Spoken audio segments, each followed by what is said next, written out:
Viens, Saint-Esprit.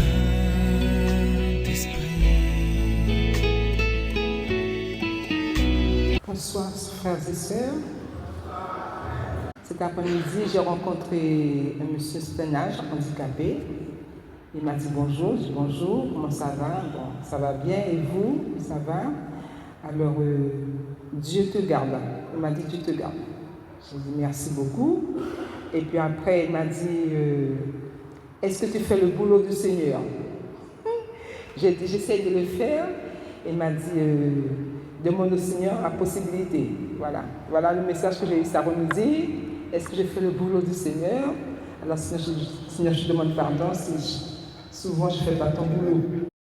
Donc le carême, un temps de renouveau spirituel, traverser le désert avec Jésus. Dès le départ, au cours de la prière, on commence la prière, Anne-Marie nous a dit, nous entrons dans le désert. Voilà, ça correspond.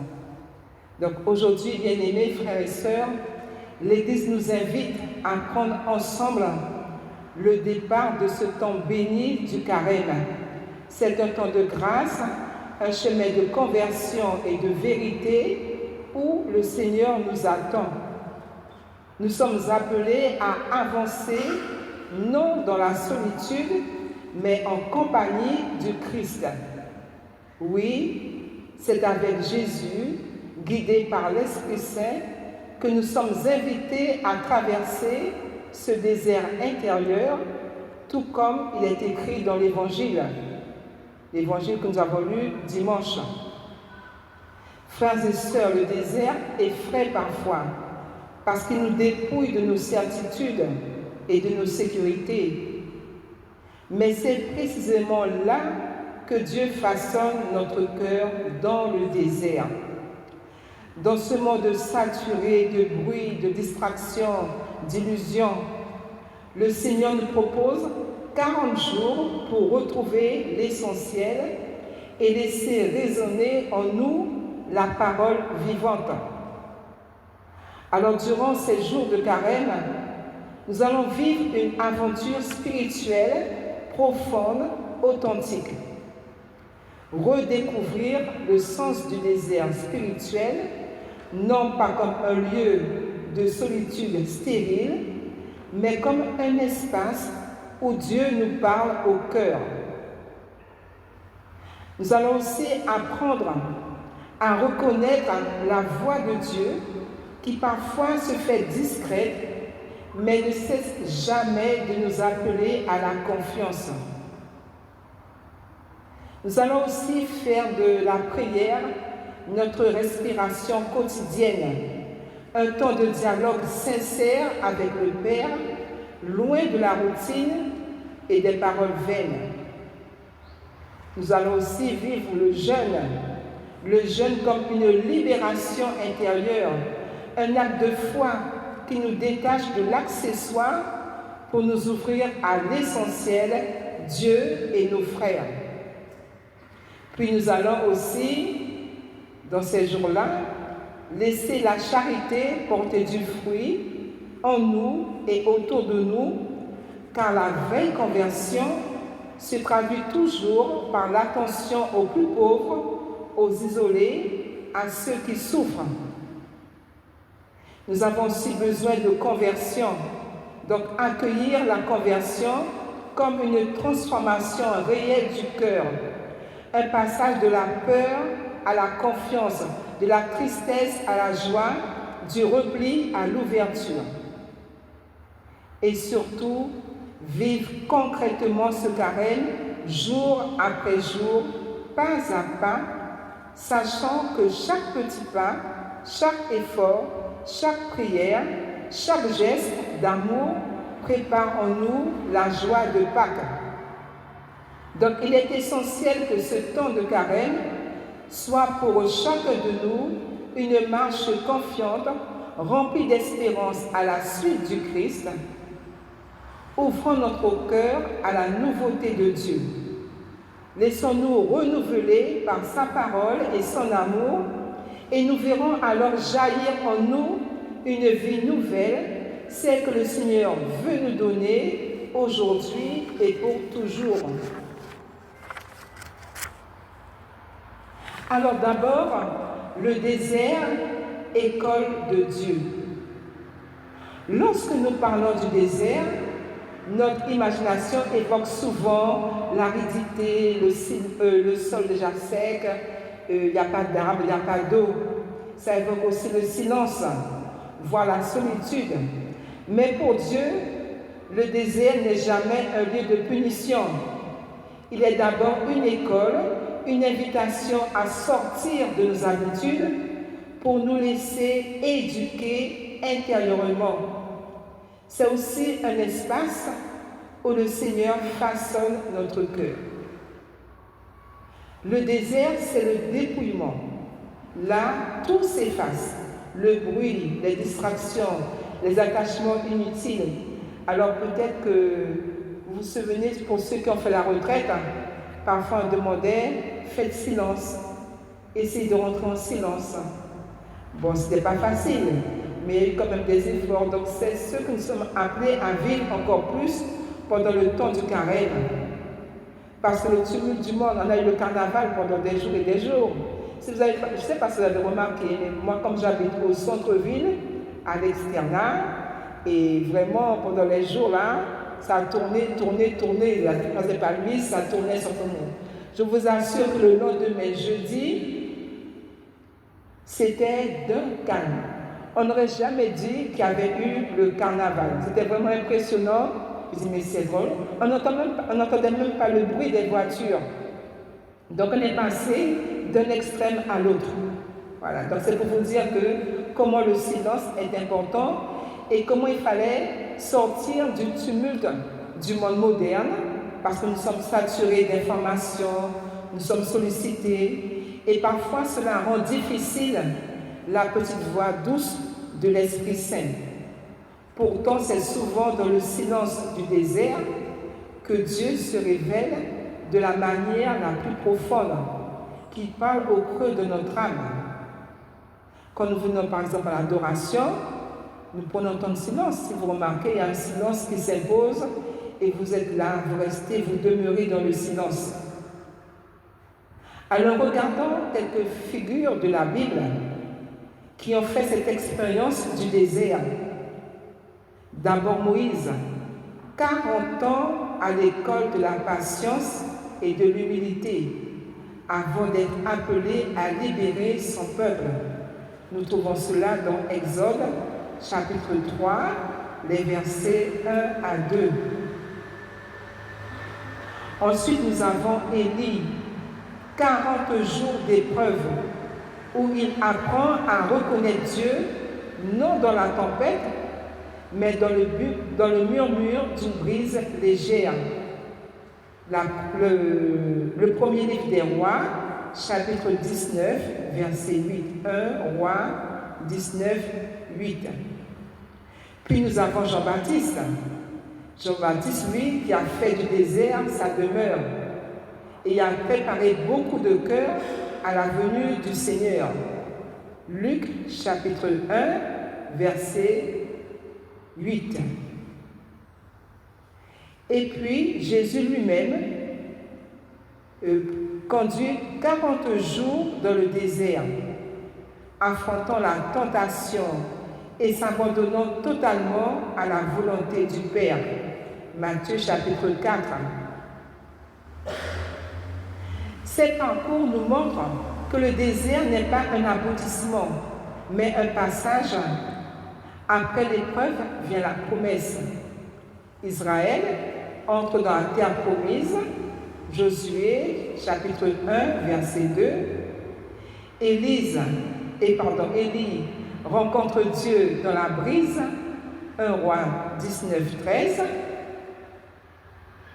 Et Jésus sort du désert fortifié, prêt à accomplir sa mission. Luc, chapitre 4, verset 14. Le désert est donc une porte, un seuil vers une vie nouvelle. Et nous, frères et sœurs, comment entrerons-nous dans le désert aujourd'hui?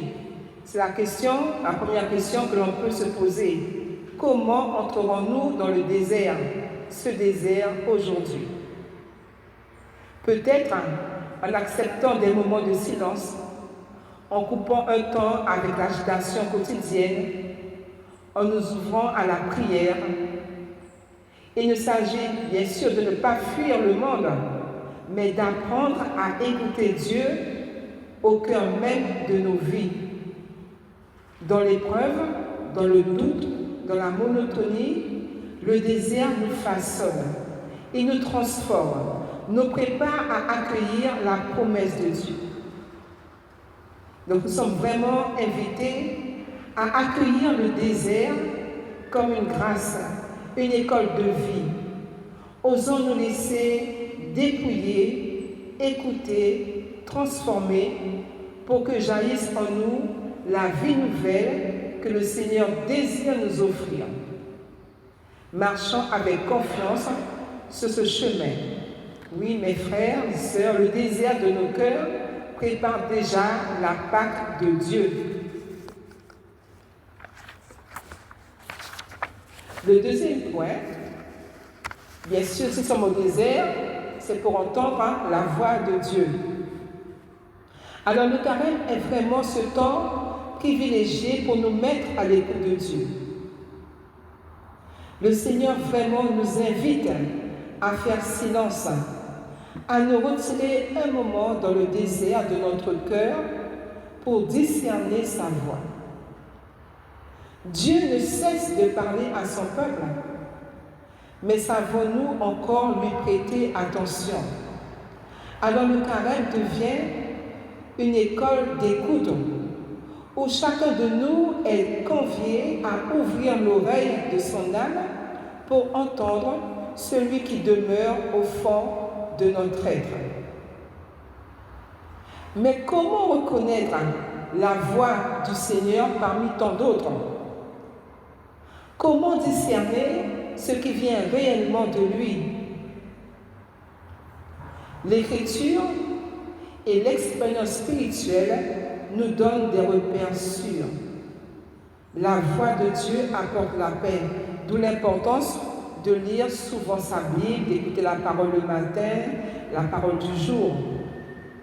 Donc la paix de Dieu, qui surpasse toute intelligence, gardera nos cœurs, nous dit Philippiens chapitre 4, verset 7. Lorsque nous percevons une parole intérieure qui nous apaise, qui nous délivre de l'agitation ou de l'angoisse, c'est souvent le signe de la présence divine. Cette parole, elle est claire. Dieu sait se faire comprendre, même si ses chemins sont mystérieux. Oui, Dieu parle tantôt d'une manière, tantôt d'une autre, nous dit Job au chapitre 33, verset 14. Et sa lumière vient dissiper les ténèbres du doute. Nous avons pris le chant tout à l'heure, nous marchons dans la lumière de Dieu.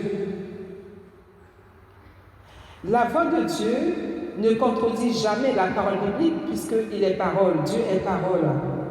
Et que toute écriture est inspirée de Dieu. Nous trouvons cela en 2 Timothée, chapitre 3, verset 16. Donc la parole nous ramène toujours vers la fidélité et l'obéissance à l'Évangile. Elle nous rapproche du Christ, vrai chemin. Une sœur l'a dit, « Je suis le chemin, la vérité et la vie ». Jean 14, verset 6. La voix de Dieu donne soif de Jésus, attire notre cœur vers lui, nous invite à le suivre plus fidèlement. La voix de Dieu, elle pousse au bien, à la charité, au service. Ce que vous voulez que les hommes fassent pour vous, faites-le de même pour eux. Faites-le de même pour eux. Luc chapitre 6, verset 31. Et cette voix de Dieu nous sort de notre égoïsme, nous ouvre aux autres. Elle éclaire nos pas. Et le psaume 119, 118, « Ta parole est une lampe à mes pieds. Ta parole est une lampe à mes pieds. » Oui, Dieu vient guider, éclairer les décisions de notre vie. La parole, la voix de Dieu, elle libère de tout ce qui nous enferme. Là où est l'Esprit du Seigneur, là est la liberté. Elle donne l'élan pour avancer, pour changer, pour vivre en enfant de lumière. Donc soyons très vigilants pendant ce temps de carême. Et à côté de la voix de Dieu, il y a d'autres voix qui cherchent à s'imposer. Je veux faire quelque chose, mais il y a toujours quelqu'un, un téléphone, je ne sais pas quoi, un événement, même un enfant malade, ça peut arriver, qui va empêcher en quelque part d'être à l'écoute de la voix de Dieu. Il y a la peur aussi qui paralyse, le découragement qui écrase, la culpabilité, le mensonge intérieur qui déforme la réalité, la tentation qui détourne du bien. Donc vraiment demandons au Seigneur d'apprendre à démasquer tout cela, à refuser tout cela pour ne pas nous laisser égarer. Et le Seigneur, dans son amour, nous rejoint par de nombreux chemins, à travers sa parole méditée chaque jour. Depuis le début de l'année, on ne parle que de cette parole méditée. Je ne sais pas si vous avez déjà commencé à prendre le temps de vous asseoir chez vous 10 minutes, un quart d'heure, avec la parole, redire la même chose, les mêmes mots, de telle manière que la parole devienne force en vous. Donc, à travers sa parole méditée, chaque jour, dans une intuition du cœur, une conviction intérieure qui s'impose à nous, les événements de notre vie où Dieu se révèle discret mais présent. Par exemple, il y a aussi la parole d'un frère ou d'une sœur qui nous éclaire. Il y a l'appel profond qui habite notre prière. Il y a la voix de notre conscience qui nous invite à choisir le bien, à faire des choix entre le bien et le mal. Il y a les sacrements qui communiquent la grâce et même ce désert. Alors ces moments d'épreuve ou de silence qui deviennent terre d'écoute et rencontre. Devant les difficultés, parfois, vous vous trouvez subitement justement dans un désert. Qu'est-ce que je fais? Qu'est-ce que je fais? Et là, c'est être vraiment rentré dans cette écoute du Seigneur. Et vous ne pouvez entrer dans cette écoute du Seigneur que si vous vous approchez de plus en plus de la parole de Dieu. Donc, accueillons pour ce carême aussi comme une occasion bénie d'entrer dans une écoute renouvelée. Laissons le Seigneur nous parler. Il désire nous conduire vers le plus de lumière, de liberté, de joie. Faisons silence, ouvrons nos cœurs. Oui, vraiment, puissions-nous, à la suite du Christ, avancer sur le chemin de Pâques. Nous n'avançons pas sur le chemin du carême, mais nous avançons sur le chemin de Pâques, attentifs à la voix du Père qui toujours nous appelle à la vie.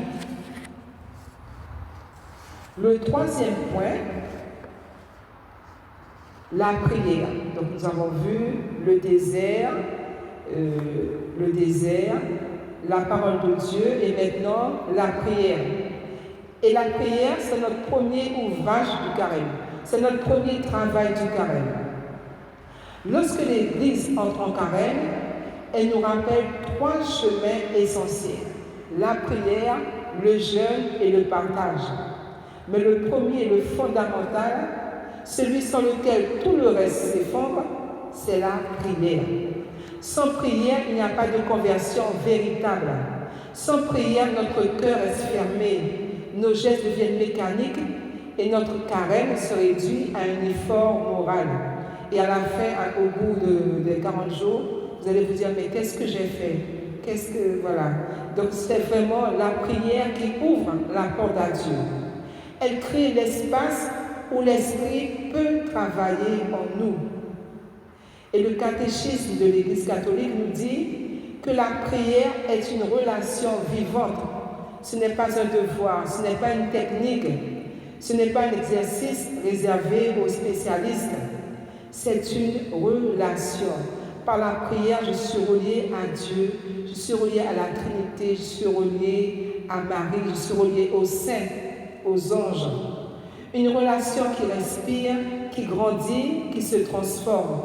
Une relation où Dieu parle, où nous répondons, où parfois nous nous taisons, où souvent nous nous laissons aimer. Alors, quelles sont les 4 formes de prière qui donnent un chemin complet? Donc, l'Écriture nous offre 4 grandes formes de prière. Nous allons ajouter en plus un 5e qui est le chapelet. Donc, l'adoration. Le psaume 95-94 nous dit « Venez, prosternons-nous, adorons. Venez, prosternons-nous, adorons. » Adorer, c'est reconnaître que Dieu est Dieu et que nous ne sommes pas nous. C'est se tenir devant lui dans la vérité, dans l'humilité, dans la joie. L'adoration nous recentre, nous libère de nos illusions, nous remet à notre juste place car nous sommes des enfants aimés du Père. Et rappelons-nous le Père Joël qui nous disait, lorsque nous adorons le Seigneur, bon, sans se mettre à genoux, mais nous gardons la position debout et pas la position assise. Parfois c'est difficile. Bon, si on a mal au genou, mal au pied, le corps est souffrant, on peut rester assis. Mais essayons de nous mettre en position debout. Celui qui est debout, c'est celui qui a la vie, quoi. C'est cette position-là. Ensuite, il y a l'action de grâce. Rendre grâce à Dieu en toutes choses. Nous trouvons cela dans la lettre de Saint Paul l'apôtre, la première lettre aux Thessaloniciens, chapitre 5, verset 18. 1 Thessaloniciens 5, 18.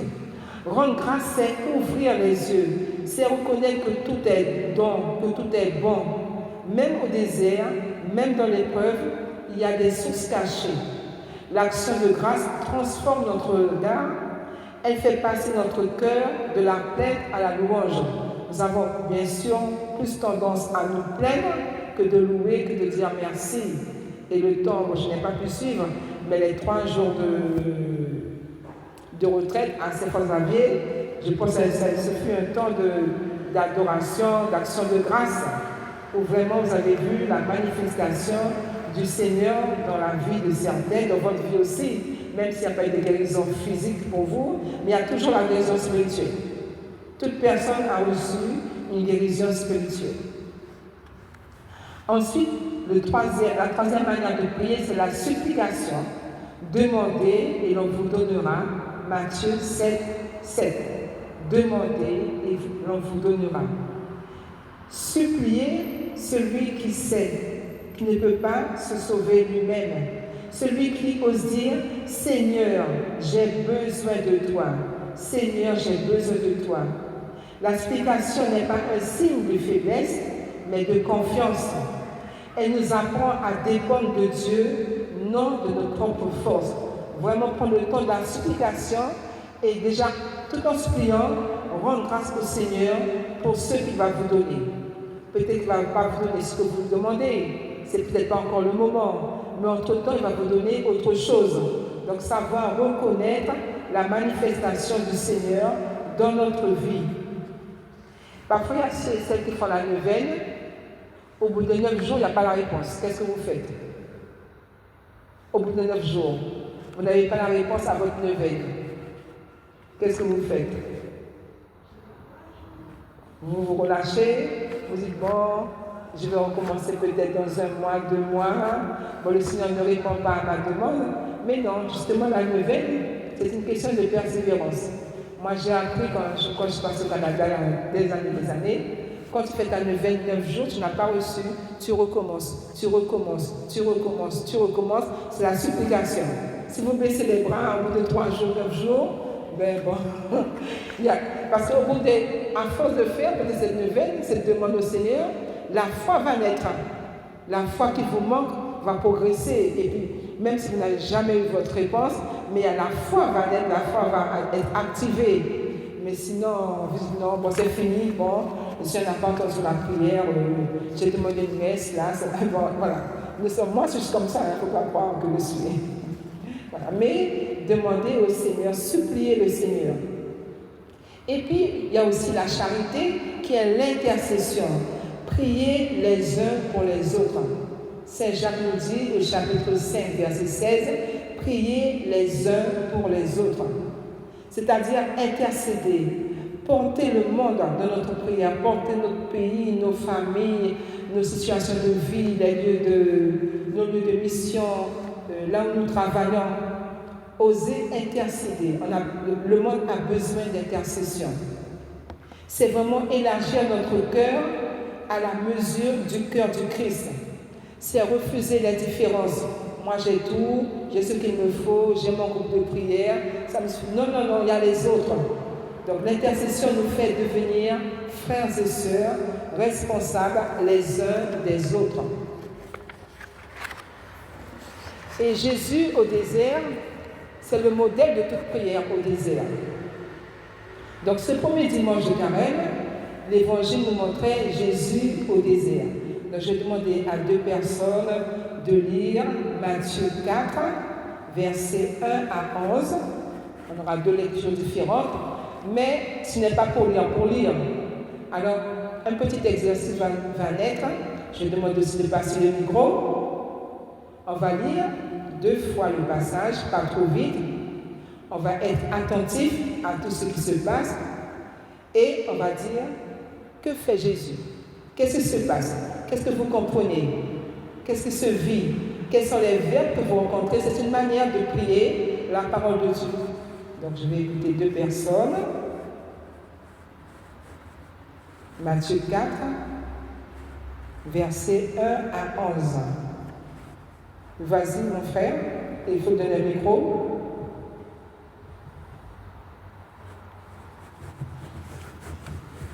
Bonsoir. Bonsoir frère. Et Matthieu 4, verset 1 à 11. à 11. Oui. C'est long. Non, c'est long, mais c'est. Voilà, la parole de Dieu elle n'est jamais longue, la parole de Dieu. Oui, Jésus fut mené par l'Esprit dans le désert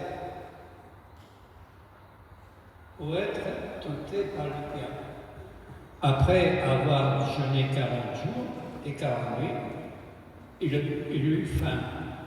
Le tentateur s'approcha de lui et dit, « Si tu es le Fils de Dieu, ordonne que ces pierres deviennent des pains. » Jésus répondit, « Il était écrit, l'homme ne vivra pas des pains seulement, mais de toutes paroles qui sont de la bouche de Dieu. » Le diable le transporta alors dans la ville sainte, le plaça au milieu du temple.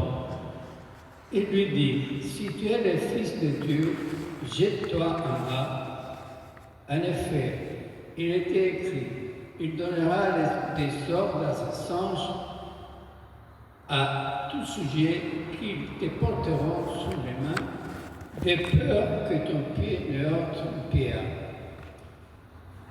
Jésus lui dit, il est aussi écrit, tu ne provoqueras pas le Seigneur, ton Dieu.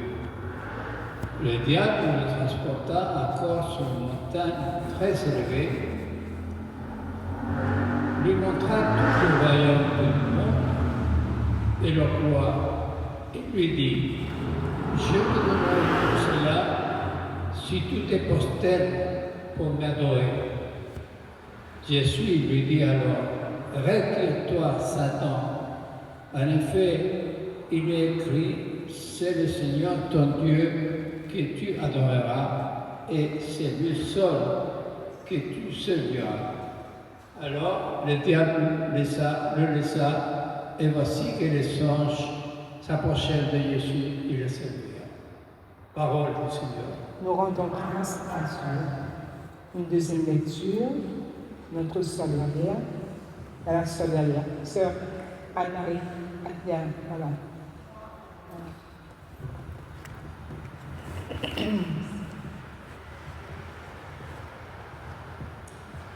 Tentation de Jésus-Christ. Alors Jésus fut emmené par l'Esprit dans le désert pour être tenté par le diable. Après avoir jeûné 40 jours et 40 nuits, il eut faim. Le tentateur, s'étant approché de lui dit, « Si tu es Fils de Dieu, ordonne que ces pierres deviennent des pains. » Jésus répondit, « Il est écrit, l'homme ne vivra pas de pain seulement, mais de toute parole qui sort de la bouche de Dieu.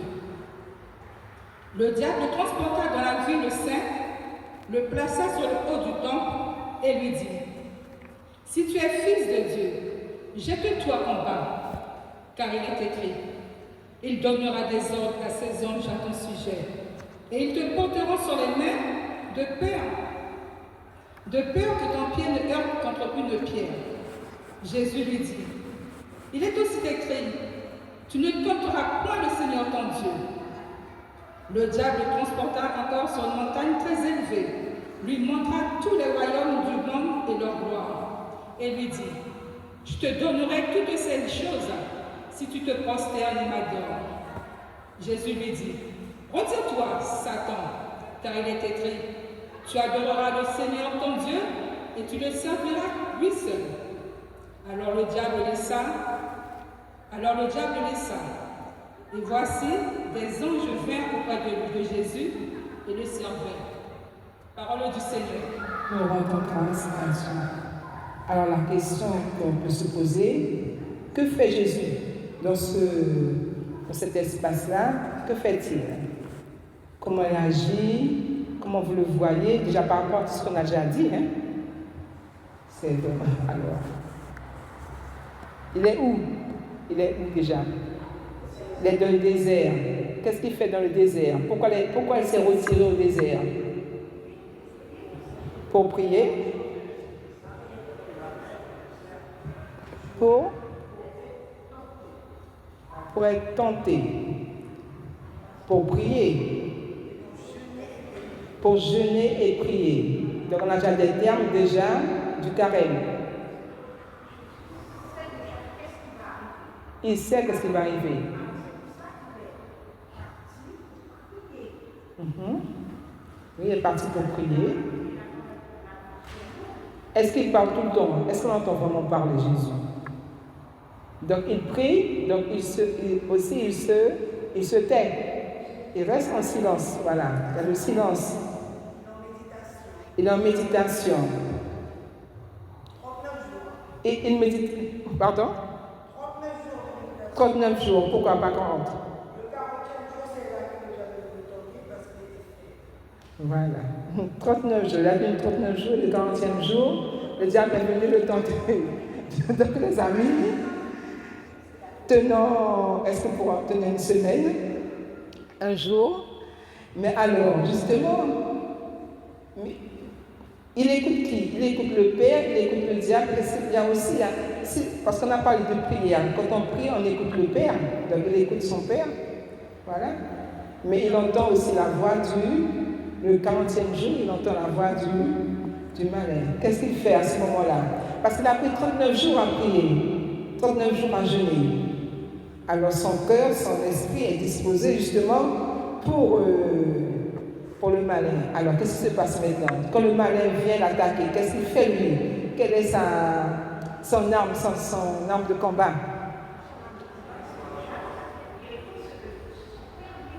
Et oui, il écoute ce que son père lui dit. Mais là, il est devant le tentateur, là. Qu'est-ce qu'il fait? Quelle est son arme? Pourtant, on sait bien dit, hein? Son âme, c'est la parole de Dieu. Chaque fois, il cite la parole de Dieu. Vous voyez, chaque fois, il cite la parole de Dieu. Il ne dit pas de choses, il ne dit pas que non, tu crois que non, il cite chaque fois la parole de Dieu. L'homme ne fera pas seulement de pain, hein. Ensuite, tu adoreras le Seigneur ton Dieu. Et le troisième, ça m'échappe. Le troisième. Le deuxième alors. Tu adoreras. Donc le deuxième. Oui. Non, par rapport à la parole de Dieu. Quelles sont les trois paroles que Jésus répond à eux? Le premier, change les pieds en pain. Oui. Ah voilà, c'est ça qui m'échappe là. Le deuxième, jette-toi, il est dit que Dieu. Tu adoreras le Seigneur. Jette-toi de falaises, et il est dit que Dieu m'a donné maison, Porte-porte, voilà. Et le troisième. Exactement. Voilà. D'accord, vous voyez que même moi, je suis un petit peu défaillant encore pour la parole de Dieu. Donc, non, vous voyez, c'est très important, comme ça avait une parole, de prendre le temps de regarder les personnages, qu'est-ce qui se passe, qu'est-ce qui se dit, et petit à petit, ça va rentrer, la parole de Dieu va rentrer en vous, d'accord? C'est peut-être un exercice qu'on a fait, on a lu 2 fois, 3 fois, et ensuite, voilà, on essaie de voir qu'est-ce qui se passe, comment ça se vit à l'intérieur. Donc Jésus ne combat pas le tentateur avec des arguments humains, mais avec la parole de Dieu. Il ne s'appuie pas sur sa force, mais sur la fidélité du Père. Le désert devient pour lui un lieu de victoire. Non. Le chant là, le chant, victoire, qu'on a chanté tout à l'heure. De Jésus, dans le nom de Jésus, nous avons la victoire. Dans le nom de Jésus. Dans le nom de Jésus, Satan n'est plus vainqueur. Voilà. Donc, non parce qu'il est fort, mais parce qu'il est uni à Dieu. Donc, la parole de Dieu, c'est notre nourriture quotidienne. Jésus répond au tentateur, l'homme ne vivra pas de pain seulement, mais de toute parole qui sort de la bouche de Dieu. Alors, frères et sœurs, si notre Bible reste fermée, notre désert restera fermé.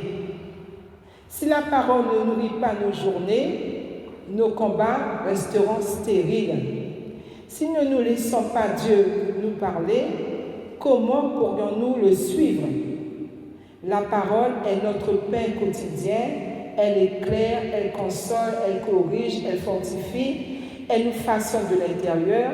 Elle nous apprend à discerner ce qui vient de Dieu et ce qui ne vient pas de Dieu. Donc, entrer en carême, ouvrir la Bible, ouvrir le cœur.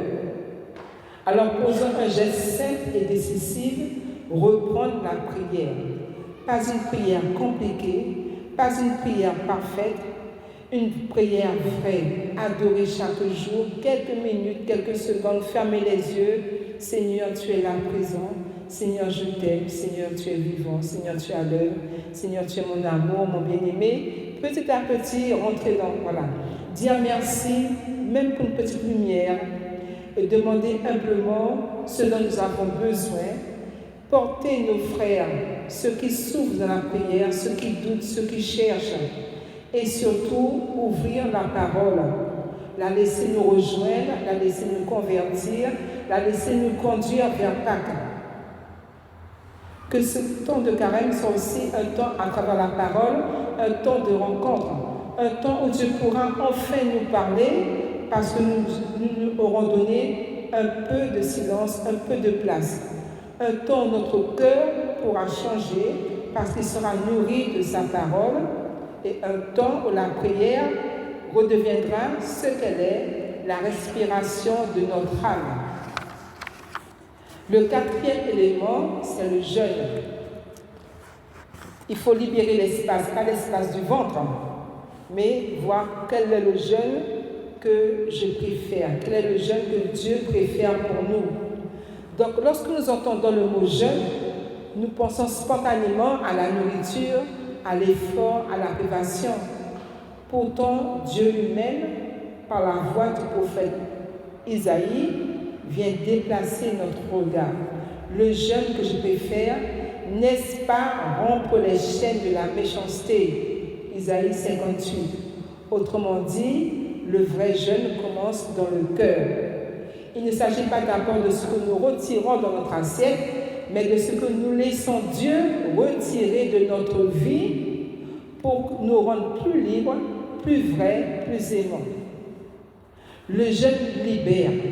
Jeûner, c'est laisser tomber ce qui nous enchaîne, nos habitudes, nos automatismes, nos dépendances, nos colères, nos jugements. Dieu ne veut pas nous voir courbés sous le poids de ce qui nous abîme.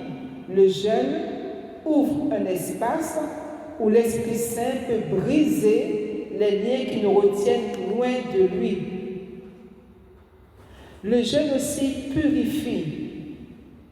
Il ne s'agit pas de devenir parfait, mais de redevenir transparent. Le jeûne purifie notre regard, nos intentions, nos désirs. Il nous apprend à discerner ce qui nourrit vraiment notre vie et ce qui l'encombre. Il nous ramène à l'essentiel. Dieu seul suffit. Dieu seul suffit. Et puis aussi le jeûne, il recentre. C'est-à-dire, nos journées sont tellement dispersées, fragmentées, nous sommes happés par 1000 choses, 1000 sollicitations, que le jeûne recentre notre cœur sur celui qui est la source de vie.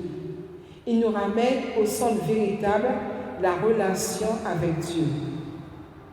Quand nous jeûnons, nous pouvons dire à Dieu, tu es plus important que ce que je consomme, que ce que je regarde, que ce que je veux posséder. Tu es plus important, Seigneur. Et le jeûne nous rend humbles. Le jeûne nous rappelle que nous ne sommes pas autosuffisants. Il nous met en vérité devant notre fragilité. Il nous apprend à dépendre de Dieu, non par contrainte, mais par confiance. L'humilité n'est pas l'humiliation, c'est la joie de se tenir à la bonne place devant celui qui nous aime. C'est ça l'humilité, se tenir devant Dieu qui nous aime. Et enfin, le jeûne ouvre à la compassion. Quand je jeûne, je découvre que le monde ne tourne pas autour de moi. Je deviens plus sensible à la faim des autres, faim de paix, faim d'amour, faim de justice. Le jeûne ouvre le cœur, élargit la charité, rend plus attentif. Il nous fait sortir de nous-mêmes pour aller vers nos frères. Donc, vous allez dire quel type de jeûne que je peux faire? Bien sûr, il y a le jeûne alimentaire, il y a le jeûne de critique. Alors, combien de fois, à la fin de la journée, vous asseyez sur votre lit, combien de fois j'ai critiqué la voisine X, combien de fois j'ai porté un jugement sur telle personne, combien de fois j'ai dit des paroles désobligeantes. C'est ça le jeûne, ça nous permet d'avancer. Le jeûne d'écran, je regarde la télévision au moins 3 heures, 4 heures, 5 heures par jour, et puis j'accorde 10 minutes de prière au Seigneur. Donc là aussi, c'est un jeûne à revoir. Il y a le jeûne d'orgueil, je n'accepte pas la vérité sur moi-même. Je ne laisse pas Dieu agir dans ma vie. Il y a aussi la colère, c'est souvent la colère. Cultive donc la colère, il faudra cultiver la paix intérieure, apprendre à pardonner, apprendre à vivre la douceur de Marie. Et puis aussi il y a le jeûne de paresse spirituelle. Marie m'a troublée. Marie-Pierre m'a troublée. Ah, la colère. Voilà. Alors, jeûne de paresse spirituelle. Reprendre la vie de prière, la parole, les gestes simples de foi. Alors, vraiment, mes frères et sœurs, le jeûne, c'est un chemin de liberté, un espace où Dieu peut nous rejoindre, nous transformer, nous rendre plus semblables à son Fils. Que ce temps de jeûne soit aussi pour chacun une occasion de revenir au cœur, de laisser tomber tout ce qui nous alourdit et de marcher plus légèrement vers Pâques. Et l'avant-dernier point, la charité. La charité, c'est le fruit du désert. S'il me manque l'amour, je ne suis rien. Au cœur de ce temps de carême, l'Église nous invite à revenir à l'essentiel. Et Saint Paul lui-même, avec la force de sa parole inspirée, vient nous rappeler ce qui demeure quand tout passe, c'est l'amour. Il ose dire une phrase qui devait nous arrêter net, une phrase qui traverse les siècles comme un glaive. Quand je distribuerai tous mes biens, s'il me manque l'amour, cela ne me sert à rien. 1 Corinthiens 13. Autrement dit, et Anne-Marie l'a dit au début, il me semble, on peut faire beaucoup, donner beaucoup, se dépenser beaucoup, et pourtant passer à côté de l'essentiel. Le carême n'est pas d'abord une performance spirituelle, il n'est pas un concours de générosité, ni une démonstration de force morale. Le carême, c'est un chemin vers l'amour et la charité en est le sommet. Saint Paul nous aide à comprendre que la charité n'est pas un sentiment vague ni une émotion passagère, elle est une manière d'être, une manière de parler, une manière d'agir. Elle touche tout notre être. Elle se déploie avec 3 éléments, le cœur, les lèvres et les actes. Donc la charité du cœur, patience, douceur. La charité des lèvres, encourager, relever, consoler. La charité des actes, donner, visiter, aider, servir. Comment je peux donner, comment je peux visiter. Vous faites à deux, vous êtes 2 voisins peut-être dans le même groupe, eh bien, on va voir telle personne, on va voir quelqu'un qui est malade. Quand ça fait longtemps qu'il n'est pas encore venu, notre frère, notre soeur au groupe, eh bien, je vais visiter, puis je rencontre à la bergère, voilà, il y a quelqu'un, ça fait 2-3 jours qui est malade, etc. C'est une manière, justement, ce sont les actes qui nous sont demandés, donner, visiter, aider, servir. Donc la montée vers Pâques se passe par le chemin de la charité. Donc je vous dis, une charité du cœur, une charité des lèvres et une charité des actes. Et le dernier point, c'est la conversion, le retour à Dieu. On ne peut pas faire tout ce qu'on a fait s'il n'y a pas une conversion intérieure. La parole de Dieu nous amène à la conversion. La charité nous amène à une conversion. Et nous avons reçu les cendres. Convertissez-vous et croyez à l'Évangile. C'est une parole qui ouvre un chemin. L'Évangile de Marc nous rapporte les tout premiers mots de la prédication de Jésus. Convertissez-vous et croyez à l'Évangile. Marc chapitre 1, verset 15. Ce sont des paroles qui sont simples, mais elles portent en tout le dynamisme de la vie chrétienne. Convertissez-vous et croyez à l'Évangile. Jésus ne commence pas par une doctrine compliquée, mais il vous dit, convertissez-vous, croyez à l'Évangile. Se convertir, c'est un mouvement, mais pas un exploit. Se convertir, ce n'est pas d'abord changer de vie par nos propres forces, c'est tourner, c'est se retourner, c'est revenir. C'est laisser Dieu nous rejoindre là où nous sommes. La conversion, ce n'est pas un reproche, c'est simplement une main tendue. Dieu te tend la main, il te murmure, reviens vers moi, je peux te donner la vie. Et lorsque nous faisons ce petit mouvement, c'est parfois minuscule, c'est hésitant, mais il y a déjà une ouverture qui se fait, une sorte de lumière qui apparaît. Et puis les fruits de la conversion, vous pouvez le connaître vous-même, mais les fruits, ils sont nombreux. Il y a la paix, la douceur, le pardon, le désir de Dieu, les lumières intérieures, des paroles vraies qui sortent de nos bouches.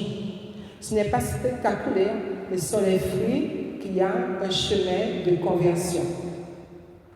Et tout chemin de conversion passe aussi par le combat spirituel. On ne peut pas arriver à une conversion bien, si on veut, s'il n'y a pas ce combat spirituel. Moi aussi, je serais tentée, je serais distraite, j'aurais la fatigue qui me décourage. Mes anciennes habitudes vont revenir, ça nous fait, au lieu d'avancer, on recule. Mais c'est ce qu'on appelle le combat.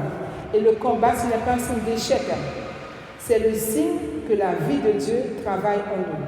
Si on passe notre vie, on dit tout va bien, etc., la vie est douce, je n'ai pas de problème, je n'ai pas de péché, je n'ai pas de situation difficile, je n'ai rien à gérer. Là, il faut se poser la question, est-ce que je suis sur un chemin de sainteté, un chemin de conversion? Il y a une parole très forte de Dieu que Jésus a dit à Saint Paul, ma grâce te suffit, ma grâce te suffit. Donc, crois vraiment que le Seigneur est dans notre vie. Tu n'as pas à être parfait, tu n'as pas à tout réussir, mais laisse-moi, dit le Seigneur, être ta force, laisse-moi être ton appui. La conversion, c'est un chemin de confiance.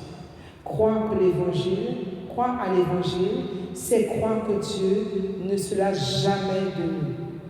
Oui Seigneur, je veux marcher vers toi, fais le reste. Voilà une parole, une prière. Seigneur, je veux marcher vers toi, fais le reste. Le monsieur m'a dit, demande au Seigneur la possibilité. Voilà, c'est tout, hein? Demande au Seigneur la possibilité. Donc, je veux marcher vers toi, fais le reste. Donne-moi, Seigneur, la possibilité. J'ai toujours mon petit mot-clé, Seigneur, une nouvelle dimension. Donc, convertissez-vous et croyez à l'Évangile. Seigneur, fais-moi passer à une autre dimension. Alors vraiment, ce sont toutes ces dispositions-là que nous devons mettre en œuvre pour que le Seigneur puisse vraiment nous renouveler. Entrer ensemble dans le désert. Donc je ne vais pas donner tous les détails, peut-être une autre fois, peut-être la semaine prochaine.